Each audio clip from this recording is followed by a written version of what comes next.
Hello everyone, let me explain you about what Labour Cess is and why it is important. Labour Cess is also known as BOCW Act or Cess Act 1996.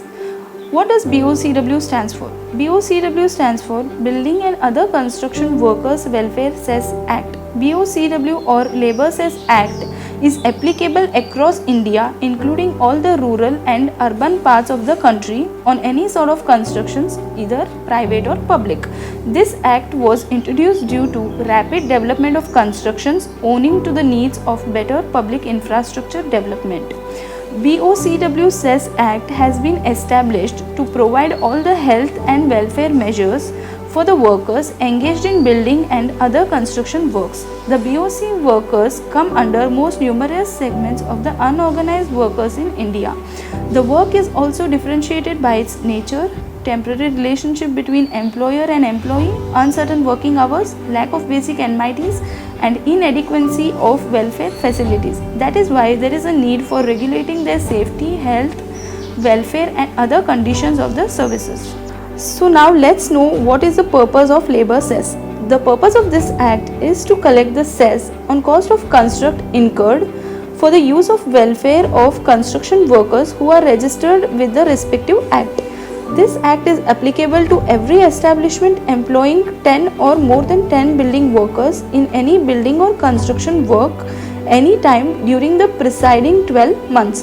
The Cess Act prescribes payment of cess at the rate of 1%.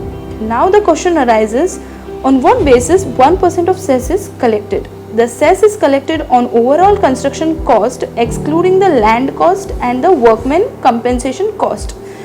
Now, who bears the labour cess cost? In case of the private sector, the cess is being paid either by direct employer or through labour contractor.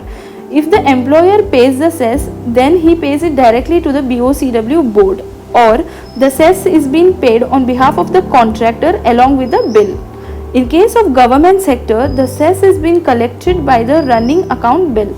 Okay, now let's know who has authority to collect the cess.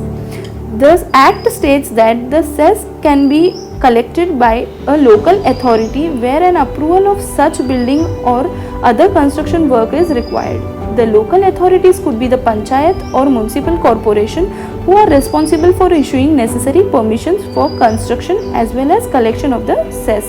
For example, in the state of Goa, there are 191 Gram Panchayat spread across 12 blocks and 2 districts. So, what is the time limit? The cess can be deposited within 30 days of completion of the construction project or within 30 days of the date on which the assessment of cess payable is finalized. If there is any sort of delay in the cess payment, then such employer have to pay the interest at the rate of 2% every month. To receive the benefits of BOCW scheme, there is certain eligibility criteria.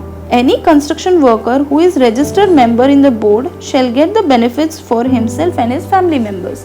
So let us know the various key benefits of BOCW scheme. The BOCW scheme provides medical assistance, disability pension, funeral assistance, death benefits, loan for the purchase of tools, maternity benefits, financial assistance for education, advance for purchase or construction of house, financial assistance for marriage, pension benefits, and family pension. So, the main objective of Labour Cess is to collect the cess at 1% and provide all the benefits for the construction workers to regulate their health and safety. Thank you.